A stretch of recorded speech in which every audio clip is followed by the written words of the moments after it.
We are joined now by Mark Lucas, who is a founder of the new group called Veteran Action. Mark, thank you so much for being here. Thank you for having me on.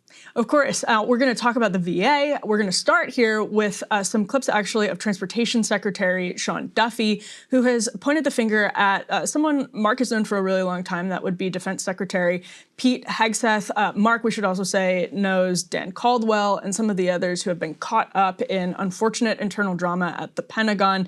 Let's go ahead and roll F1 here. This is Sean Duffy talking about what happened recently at Reagan National Airport.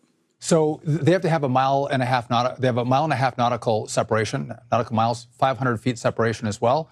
They breached that airspace, the helicopter did, and so two airplanes had to go around. The question becomes, who are the VIPs? Is it a 2-star, 3-star general? There's a lot of traffic going into the Pentagon. Oh. The top brass at the White House, they take a Suburban or a Tesla or they take their own car. Who do these generals think they are that they have to take helicopters to go to meetings or go to air? I don't know who it was. We should find out. And well, the DOD. Well, who do we ask? I mean, you're the transportation secretary. How do you not know? The FAA doesn't know. We asked the DOD. The DOD has promised radical transparency. They should tell us who is qualified to take a helicopter out of the Pentagon. I don't know, but they have to tell us. Well, could you just call up Hegseth? Well, I should actually. Why don't Let's you call him right now? You call Pete. Okay, Dial I got in. it. I got the phone. She actually has a phone right by her desk. Yeah, I do. I'm ready for that. But those are the answers that we need. Again, when we have these near misses, you got to stop the traffic. And listen, the president, the vice president, Pete Hegseth, they all should fly in helicopters. But a 2-star? I mean, come on. Okay, so a little cabinet on cabinet violence there. Let's roll this next clip of Sean Duffy going on Fox News just like 12 hours after that appearance on Laura Ingram's show. This is F2.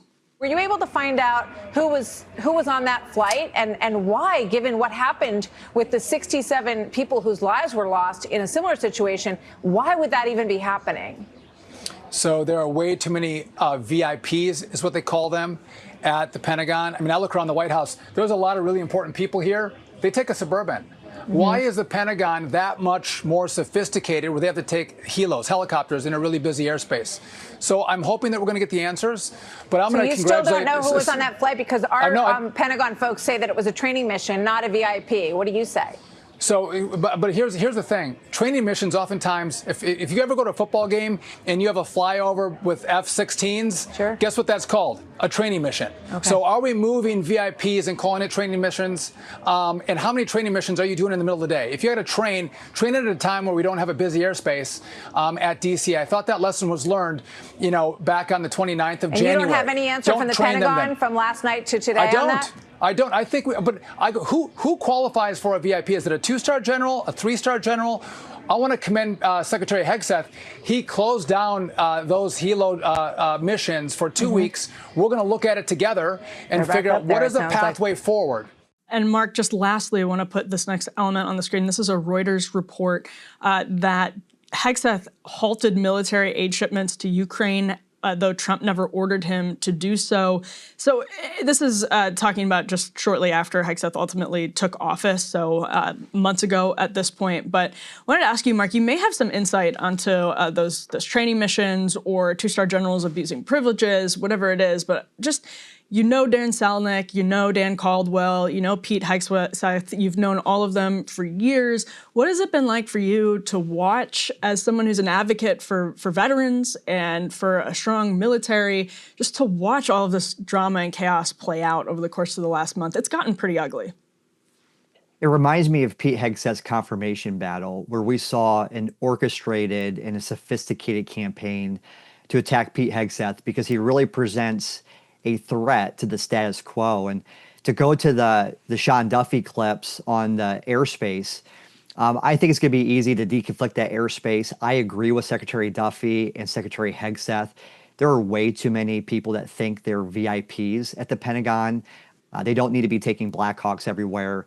They don't need to be taking private planes everywhere. They don't even need their private chefs that they have in their residences. And I support Secretary Hegseth and what he's doing to reduce the number of general officers and admirals that we have in the military. So there's a lot of drama. There's a lot of people trying to distract Secretary Hegseth and our military from the mission. And that mission is the warfighter. That's restoring lethality back to our Pentagon, getting back to the basics. I remember guys like Pete and I, when we were military commanders, we did not have the opportunity to focus on frivolous matters.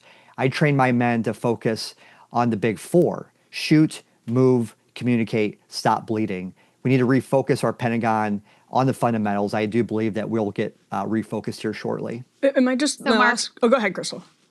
Well, I was just going to say, if this is an orchestrated campaign against Pete Hegseth, who's orchestrating it? Is it Sean Duffy? Because this is coming from within the Trump administration. And then you have all of this staff turnover, that is legitimate to comment upon, that looks like a total and complete shit show, not to mention reports coming out about an utterly toxic and chaotic atmosphere. So, isn't there legitimacy to the criticism here, especially when, look, I'm on the left. I don't share your ideology or Emily's necessarily, but I'll take the wins where I can get them. Dan Caldwell seemed like someone who was genuinely ideologically skeptical of unnecessary, endless wars in the Middle East. He is now out of there. So isn't that something that should concern all of us who want to avoid unnecessary wars? Well, we all knew that with Pete Hegseth as Secretary of Defense, there was going to be turbulence, along with all of Trump's cabinet picks, because President Trump is a disruptor. He was not going to put Mark, in fairness, this just seems like complete spin. Like, we just played you a clip of Sean Duffy, another Trump administration official, criticizing Pete Hegseth. So I get he's your friend, but you can't acknowledge that there's anything that's gone sideways here or not been ideal from the beginning? I don't think that Secretary Duffy and Secretary Hegseth are sideways on this. It sounded like in that last clip that they were both trying to resolve this matter. And, I deconflicted airspace in Afghanistan, what I call it airstrikes. I fly in the DCA quite frequently. It is a very congested airspace that we need to deconflict. And I think the biggest problem are all these general officers who think that they're a VIP that have to get on an aircraft. So I think we'll get this resolved. And I'm just looking at this, like this media hit, we're focused on aircraft. We're not talking about lethality. We're not talking about the recruiting surges. We're not talking about the things that are really important. And people in the Beltway, they want to present these distractions. So we can't focus on rooting out the woke DEI policies over the last 4 years. People in the Beltway like Sean Duffy. Well, Mark, let me ask about, so actually on that point, there was the COVID-19 reinstatements actually affected you, and that happened recently. And so there have been significant reforms at the Pentagon so far, and also at the VA, which is the area that you focus on significantly. And to a lot of people, probably some of these have felt maybe sudden and dramatic. But I want to ask you just for your take on how all of this has transpired. To Krystal's point, it does seem like some of it has been rolled out in a chaotic way, although I guess the counter argument to this, and maybe it's a point that you'll make, is that it's hard to make big reforms without causing chaos. But how do you do that without at the same time protecting veterans? And this goes back years and years for you. Like you've worked in the space for a long time and maybe never expected to have such an opportunity with somebody like Pete Hegseth running the Pentagon actually to put some of these things in motion. So do you have any concerns about how all of this has been rolled out? What do you make of it? There's always going to be challenges when you want to reform two of the largest bureaucracies in the world, and that's the Pentagon and the VA. And I'm starting to see a replay of 2017 with our VA reforms. I was able to brief President Trump in the White House on his 10-point plan to help veterans. And two of those key points that I agreed with him on were VA choice, providing veterans choice in their health care, and also accountability, us being able to fire those bad VA employees who put veterans' lives at risk. And we were trying to get that bill, one of those bills passed in the first 100 days, but congressional Republicans were dragging their feet. Fast forward to today, in Trump's second term, we have the Veteran Access Act, which is very critical, and congressional Republicans aren't moving fast enough. This bill is stuck in committee, and we have veterans who can't receive access to care. There was just a story last month in the state of Texas that a Navy veteran was trying to be seen at the Audie Murphy VA hospital. They didn't want to talk to him. They just wanted to give him pills. And he shot himself in the head in front of that hospital. His father, a doctor, solely blames the VA for not listening to his son. These things are happening every day. And we have these arbitrary wait times where if you have to drive over 30 minutes to a VA hospital, or you have to wait at least 20 days, that you can't get community care. Well, veterans who have a mental health crisis, they don't have days. They may have hours or they may have minutes. So we're going to reform the VA. We're starting to see some good signs. Secretary Collins wants to reduce the staff by 80,000. We want to streamline and really refocus and prioritize our VA. The budget's doubled over the last 10 years. We've added 100,000 new employees in the last 10 years at the VA. The veteran population, in fact, is going down, and our care is going down. So money and buildings and staffing are not the problem with the VA. It's an ideological problem. So let's put F4 up on the screen. ProPublica recently got their hands on some internal emails from the VA revealing deep concerns about the way that DOGE cuts have already impacted veteran care. Specifically, there was a focus on life-saving cancer trials and veterans losing access to some of the treatments they previously had access to. In addition, as you mentioned, the administration has said that it plans to eliminate at least 70,000 positions through layoffs and voluntary buyouts. And I hear your comment that, okay, just throwing money at the problem doesn't necessarily solve it.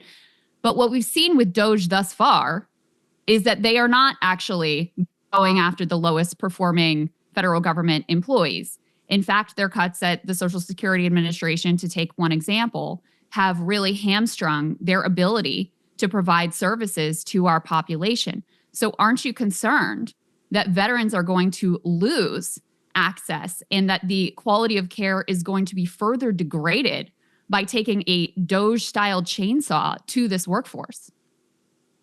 I'm concerned that veterans don't have true choice in their health care, and that we have Democrats who were overlooking the last 4 years of the VA, have been overlooking all these problems that we've had there for decades. All they want to do is spend more money, add more staff, and say, hey, we're fixing the problem.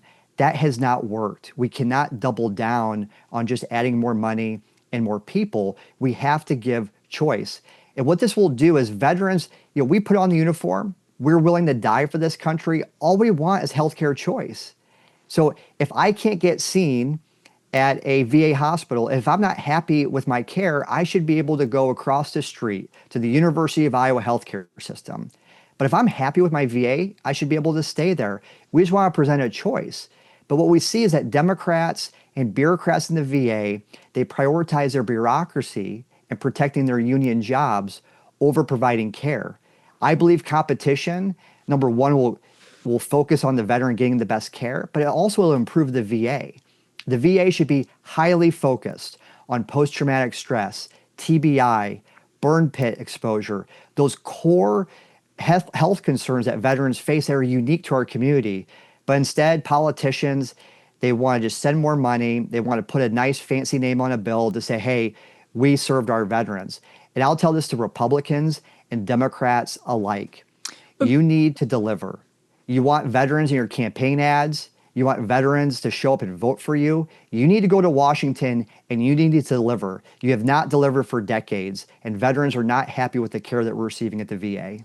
Mark, I remember during Hegseth's confirmation, you and I talked, and one of my questions for you at the time is it kind of combines the two things we've talked about so far, which is these are really fragile systems already, and even if we, and you and I probably agree on this, believe that they need to be streamlined and some cuts are entirely reasonable, if not necessary, is there a risk that in this Pentagon, if it is, being thwarted by people who don't want to see reforms, who don't want to see Pete Hegseth, who don't want to see people like Dan Caldwell, walking the halls of the Pentagon, is there a risk if you combine the sort of internal drama with the need for reform, a lot of things end up falling through the cracks because the system is in chaos. People are trying to thwart the secretary, if that's what's happening, and these major reforms are not, if they're like open heart surgeries, they're high risk and high reward, but the risk is really high. And if you don't have a steady hand, metaphorically, that can be a sort of dangerous situation.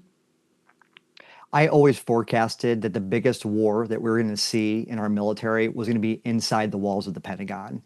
I knew that Pete Hegseth and Donald Trump were going to introduce so much disruption to the Ukraine war, to what we're seeing with the Houthis, to securing the border, to uprooting DEI and woke policies, this Marxism that has really infiltrated the building, I knew that they were not going to go down without a fight.